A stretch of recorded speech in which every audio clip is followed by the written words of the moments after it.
Gusto kong kainin. Pinadalan ako ng 1,000. Hindi naman nyo ibinibigay sa akin. Iniipit ninyo, baka magasta ko. Sino nagbigay ng 1,000? Sino nagbigay? Saan galing yung 1,000? Ikaw ang may sabi sa akin. Saan galing? Iwan ang tatay mo ng 1,000. Hindi naman nyo ibinibigay sa akin. Mamaya bibigay ko na sa inyo. Ay hindi ko naman kukunin. Bakit di nyo kukunin? Bakit nanghihinayang gastos niya eh. Bakit makukunin? Sino nanghihinayang? Magdamag sa iyo eh, hindi mo ibinibigay. Tapos ngayon sasabihin mo, Kasi sabi ng tatay ko, pang merienda daw natin. sa kanya muna ibigay. Almusal at saka tanghalian. Wala na ko yung sabihin, ginastos ko, pera ninyo. Hindi ko naman pera yon, pera nyo yon, tinabi ko lang. Kung pera ko yun, ibibigay nyo sa akin, eh, hindi naman nyo ibinibigay eh. Binigay ko sa inyo, binalik nyo sa akin. Sinungaling pa. Binigay daw sa akin. Di ba binigay ko sa inyo, nakalagay sa pitaka? Ako pa sinungaling yung lagay na ito. Ako hindi. Nakalimutan nyo. Ako ang kumain ng kaprasong discount yung matigas ko sa ulo. At sasabihin sa ako'y kumain na ako. Salamat sa Diyos. Hindi na bali, huwag na natin pag-usapan. Nasabi ko na gusto kong sabihin. Pero binigay ko sa inyo yung 1,000. Binalik nyo sa akin, sabi nyo baka mawala. Bibigay sa akin ang sabi, huwag mong gagastusin. Nako po. Naghanap buhay ako, hindi ko iniisip ang pera. Yan na naman po ang problema natin.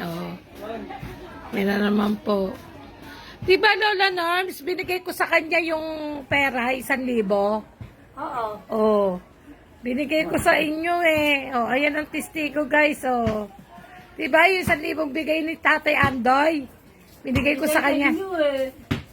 Binigay ko sa inyo, Nay. Nalimutan nyo. Anak ko, hindi ako maaaring pagkapera din lamang sa pag-uusapan. Hindi masasabing ibinigay niyo sa akin. Kung ibinigay sa akin, kahit sa prasong tinapay, bibili ako. At baka ako'y mabusog pa dahil ibinigay ninyo. Nay, ang dami nating tindang tinapay. Sa isang basong kape na sinabi niyo sa akin, ako'y nag-almusal na. Pero kayo, Almusal ngayon, nag-almusal gabi. kayo ng tinapay. Hapon ngayon. Isang kalderong kanin sinangag ang inalmusal ninyo. Ako ba'y binigyan nyo? Hindi. Wawa naman ang nanay ko, guys. Gutom na kayo. Katapos at pinakain daw ako. Salamat naman. Guys, may testigo ko. Binigay ko yung 1,000 na bigay ni Tatay Anto. Ayan, Yan si Auntie Norma. Huwag na tayo mag-ingay, huwag na tayo mag-usap. Dahil hindi mapipigil yung bunganga ko kung ano ang totoo. Yun po ang totoo, hindi ko po siya binigyan ng pera na galing kay Tatay Andoy, guys. Ayan.